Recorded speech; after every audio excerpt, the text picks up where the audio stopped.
मेरा नाम हरदा राजेश कुमार है। मैं गवर्नमेंट डिग्री कॉलेज चंचलगुड़ा के हिंदी विभाग में सहायक प्रोफेसर पद पर कार्यरत हूँ।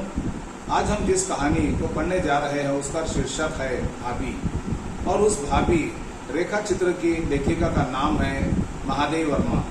महादेवी वर्मा जो है ये हमारे सामने आधुनिक काल की मीरा के नाम से जानी जाती है ये, और जो भाभी जो शीर्षक है उसका अपना एक अलग महत्व है ये। और भाभी शीर्षक हमारे सामने यहाँ सोचने पर मजबूर करता है कि आखिर वो भाभी कौन है, किसकी भाभी है, कैसी भाभी है ये, और किस तरह से भाभी को किसने अपनाया है या किस तरह से उस भाभी के साथ में अपना जीवन किसने काटा है ये। तो इस तरह से जो छोटी सी कहानी है ये, छोटी सा जो रेखा चित्र है ये, और एक तरह से मानो इसमें महादेवी वर्मा ने मारवाड़ी विधवा स्त्री के साथ उन्होंने जिस तरह के जीवन को क्षण को गुजारा है उसको उन्होंने अपने इस रेखा चित्र के माध्यम से उन्होंने सफल रूप से बताने का प्रयास किया है। और हम यहाँ देखते हैं कि इस रेखा चित्र को या भाभी रेखा चित्र शीर्षक से पढ़ने के पहले हमें ये देखना जरूरी हो जाता है कि इस रेखा चित्र की लेखिका का जीवन परिचय देखना जरूरी है, क्योंकि जो साहित्यकार जिस परिवेश में, हालात में, माहौल में, चिंतन में, अनुभूति के माध्यम से अपनी भावनाओं को साहित्य के माध्यम से व्यक्त करता है, तो हमें उसके व्यक्तिगत जीवन के व्यक्तित्व और व्यक्तित्व और कृतित्व को भी ध्यान से देखना जरूरी हो जाता है। तो इस तरह से हम देखेंगे कि आगे है महादेवी वर्मा का जीवन परिचय हम लोग देखेंगे। तो हम यहाँ पर महादेवी वर्मा का परिचय जब देखते हैं तो हमें यह दिखाई देता है कि हिंदी काव्य जगत की रहस्यवादी कवयित्री आधुनिक मीरा महादेवी वर्मा का जन्म फारुखाबाद में सन 1907 में एक प्रतिष्ठित परिवार में हुआ था। उन्हें सूर, तुलसी, मीरा आदि का परिचय अपनी माता से मिल गया था। शिक्षित परिवार के वातावरण में रहने के कारण बचपन से ही महादेवी को कविता से लगाव हो गया था। उन्हें इलाहाबाद में संस्कृत में एमए किया और प्रयाग महिला विद्यापीठ की प्राचार्य बनी। महादेवी का पद्य और गद्य दोनों पर समान अधिकार रहा है ये। वे कवित्री के रूप में ही अधिक प्रसिद्ध हुई है ये। छायावाद के 4 आधार स्तंभों में से वे भी एक है। महादेवी वर्मा का समस्त काव्य आत्माभिव्यक्ति परक रहा है ये। उनके काव्य में विरह, वेदना, करुणा तथा दुख की प्रधानता रही है। उनके संस्मरण तथा रेखा चित्रों में समाज के उपेक्षित तथा पीड़ित व्यक्तियों और विशेष रूप से स्त्रियों के दुख एवं पीड़ा को स्वर प्रदान किया गया है। इनके गद्य की भाषा भी इनकी कविताओं की भाषा के समान अलंकृत तथा परिमार्जित रही है। अनेक वर्षों तक उन्होंने चांद मासिक पत्रिका का संपादन भी किया।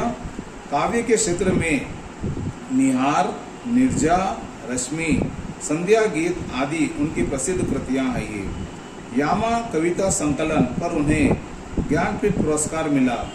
गद्य के क्षेत्र में अतीत के चलचित्र, स्मृति की रेखाएं, पद के साथी, मेरा परिवार, संस्मरण तथा रेखा चित्र है ये। श्रृंखला की कड़ियाँ, क्षणदा, साहित्यकार की आस्था तथा अन्य निबंध, संकल्पिता निबंध संकलन है। इनका निधन सन 1987 में हुआ था। प्रस्तुत पाठ भाभी महादेवी वर्मा का संस्मरणात्मक रेखा चित्र है जो अतीत के चलचित्र में संकलित है। मारवाड़ी विधवा के प्रति लेखिका का स्नेह, संपूर्ण सहानुभूति, आत्मीयता और अंतरंग भाव के साथ इस रचना में साकार हुआ है। उन्होंने अपने रेखा चित्रों में स्त्रियों की हीन दशा का चित्रण किया है।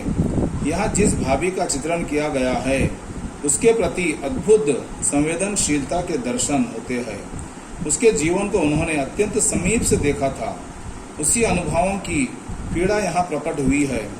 परंपराएं, रीति रिवाज तथा रूढ़ियाँ उसके व्यक्तित्व को कुंठित कर देती है। यह कुप्रथाएं उसे असमय वैविध्य का अभिशाप लेकर जीवन जीने के लिए विवश करती है, किंतु इसके कारण उसकी हृदय कलिका सदा के लिए मुरझा जाती है। भाभी की भावनाओं का अत्यंत सूक्ष्म चित्रण लेखिका ने इसमें किया है। कहानी के सारांश के अंतर्गत हम यहाँ देखते हैं कि लेखिका अपने बचपन की घटनाओं को याद कर रही है।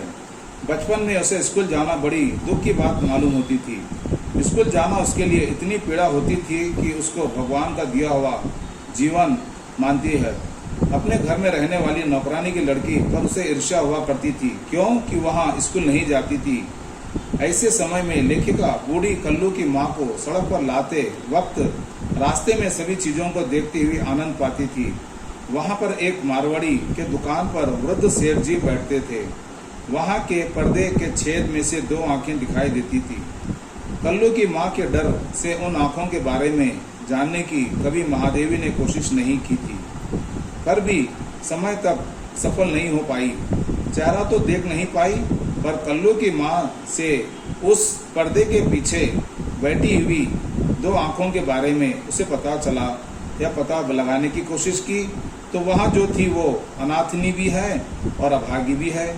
बूढ़े सेठ के देखिए आगे बताना चाहते हैं कि वो जो बूढ़ा सेठ है, जो सेठ जी है, बूढ़े सेठ जी ने जिस लड़की को विवाह करके अपने बेटे की बहू बनाया था, उस लड़की का किस तरह से बदहाल हुआ है। ये बूढ़े सेठ जी के बेटे से भाभी यहाँ पर देखिए महादेव वर्मा जो है ये पर्दे के पीछे जो आंखें दिखाई देती है, उस लड़की को, युवती को उसने अपनी भाभी मान लिया। आगे हम लोग विस्तार से देखेंगे।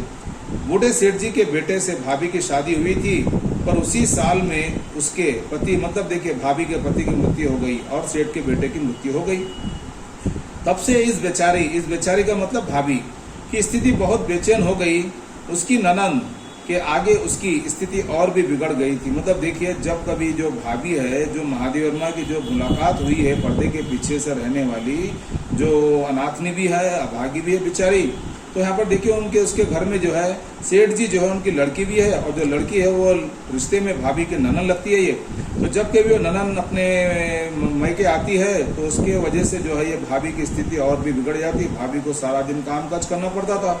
पर एक दिन गीली सड़क पर यहाँ पर देखते एक भी महादेव माँ जो है ये कल्लू की माँ के साथ में रोज जब स्कूल आया जाया करती थी, तो उसकी नज़र जो है ये पर्दे के पीछे के अंदर से जो आंखें दिखाई देती थी उसको देखने की बहुत कोशिश करती है, परंतु वो चाहकर भी देख नहीं पाती है। परंतु एक दिन ऐसा होता है कि बारिश होती है और सड़क गीली होने के कारण महादेव वर्मा जो है बचपन में अपनी कल्लू की माँ के साथ आते रहती है। अचानक उसके पैर फिसल जाते हैं ये, और जैसे वह पैर फिसलते हैं, जो पर्दे के पीछे दो आंखें जो दिखाई देती है, वहाँ लड़की जो है अचानक तुरंत आती है और महादेवी को झट से उठा लेती है और वहाँ अपने घर के अंदर ले जाती है।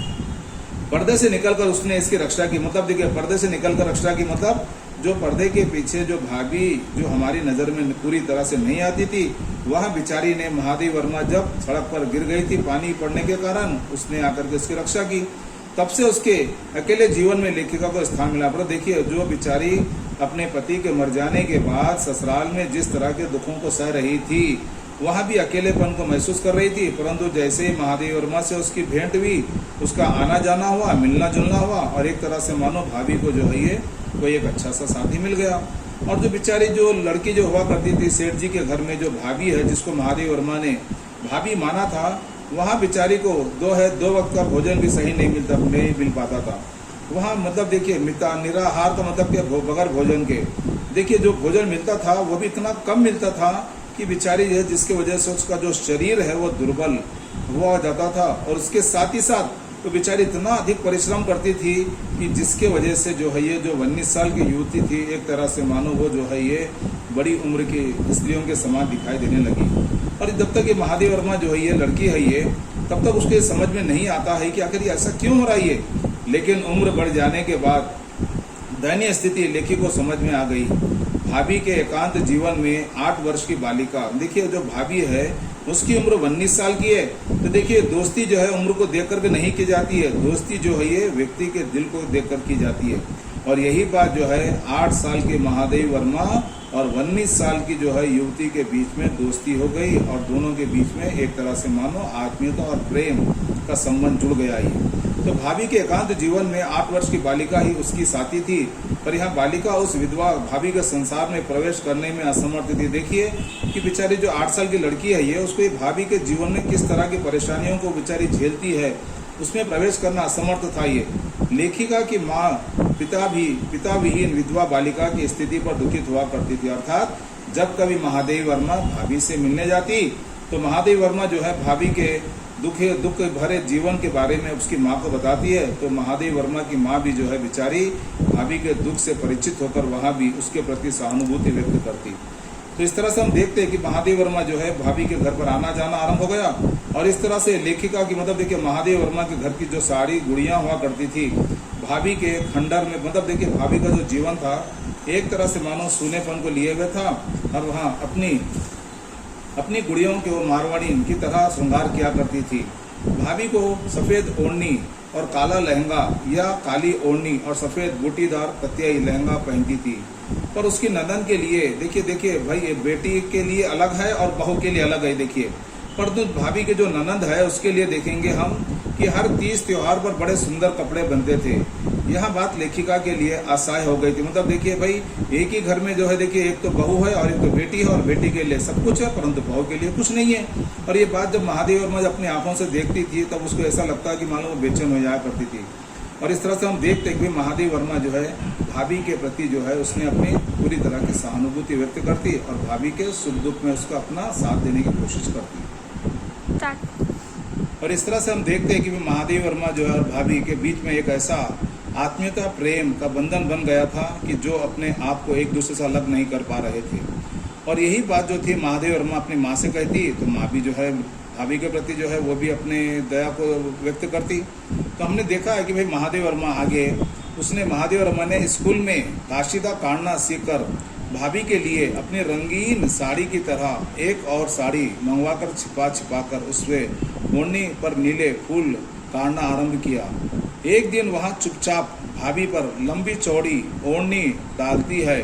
भाभी भी अपनी स्थिति भूलकर, मतलब देखिए स्थिति भूलने का मतलब यह है कि भाभी ये अपने आप से भूल गई कि बेचारी वहाँ विधवा है ये, और विधवा को जो है रंगीन कपड़े पहनना मना है ये। और एक क्षण के लिए वहाँ अपनी सूद भूल जाती है।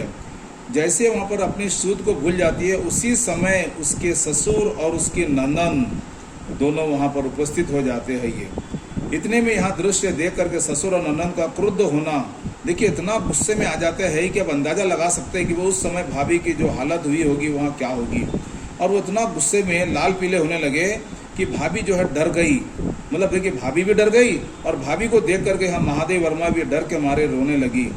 वहाँ मन से ही नहीं शरीर से भी बेहोश होना सब कुछ हो गया। मतलब देखिए भाभी जो है उधर डर के मारे अपने हाथों पाँव थरथराती है, इधर महादेवी वर्मा डर के मारे रोना लगी। और इस तरह से देखते हैं कि हम यहाँ पर आगे वहाँ से महादेवी वर्मा जी को उनके घर पहुँचा दिया गया। और जब वहाँ पर उनको बुखार चढ़ गया, जब जोर से वहाँ बीमार पड़ गई, इस घटना के बाद सारी स्थिति उलट सी गई। देखिए तो हुआ ये कि भाई यहाँ पर जो महादेवी वर्मा जो परिवार था उनका, और कई दिन तक महादेवी वर्मा का भाभी के घर में आना जाना मिलना जुलना बंद हो गया। और इस तरह से उनका जो परिवार था वो इंदौर चला गया। और आप देखेंगे यहाँ पर भी करीब 20 साल के बाद जो है महादेवी वर्मा, अब देखेंगे जो बालिका थी वो प्रौढ़ हो गई और जो भाभी जो युवती थी वहाँ वृद्ध हो गई। और इसके बाद लेखिका का परिवार इंदौर चला गया। जब किसी काम के सिलसिले में जब वहाँ पर ये वापस आई तो उसको पता चला कि भाभी के ससुर का स्वर्गवास हो गया। महादेवी वर्मा परेशान, बोले अरे भाई ऐसा कैसा हो गया। तो भाई वहाँ पर पता चला कि जो जहाँ पर जिस जगह पर उनकी दुकान हुआ करती थी वहाँ दुकान की जगह पर कोई एक बड़ी सी इमारत खड़ी हुई है, ये मकान खड़ा हुआ है, ये पक्का मकान। उसने देखा कि अरे भाई बेचारे जब ससुर गुजर गए तो फिर मेरी भाभी का क्या होगा। एकदम दुनिया में तो सब अपनी अपनी भाभियों को भाभी कहते हैं, परंतु महादेवी वर्मा ने इस बेचारी अभागिन विधवा को उसने भाभी के रूप में उसने अपना लिया था ये। और बेचारी के मन में विचार आया कि बेचारी इस भाभी पर कितना कठोर ढाया गया होगा, भाभी की रक्षा कैसी हो रही होगी, उसकी रक्षा कौन कर रही होगी। यह बात आज भी महादेवी वर्मा के लिए अज्ञात रही है। अब भी लेखिका को रंगीन कपड़े देखने से बचपन की विशद घटनाएं याद हो जाती है। वहाँ पर देखेंगे हम आगे कि वृद्ध ससुर चला गया, मतलब देखिए जो ससुर था वो भी चला गया, पर अब भी भाभी की स्थिति कैसी होगी यह बात महादेवी वर्मा के मन में बार बार आती है। और यही सोच कर के उसके मन जो है दुख से भर जाता है। यहाँ सोचकर लेखिका विचलित हो जाती है कि शायद भाभी भी चली गई होगी। और उसको लगता है कि जब ससुर चले गया होगा तो फिर हो सकता है बेचारी पहले ही जिसको दो का खाना नहीं मिलता है, जिसके हाथ पैर सूख करके कांटे के समान हो गए थे, जिसका चेहरा जो है कांतिहीन हो गया था, बेचारा जिसका कमल रूपी जो चेहरा हुआ करता था वह मुरझा गया था, जिसकी स्थिति दीनहीन हो चुकी थी, वहाँ भाभी भी उस घर में कैसे सुख से रह सकती है ससुर के जाने के बाद। और महादेव वर्मा को एक तरह की चिंता हो गई कि क्या भाभी भी कहीं संसार में है या चली गई। और यह विचार महादेव वर्मा को भयभीत बना देता है, ये भयभीत कर देता है ये। और वह आशा करती है कि ऐसी होनी ना हो जाए, मतलब देखिए भगवान ऐसा ना हो जाए कि बेचारी भाभी भी चली जाए, परंतु भाभी जहाँ हो, जिधर भी हो, जैसी भी हो, वहाँ अच्छी हो।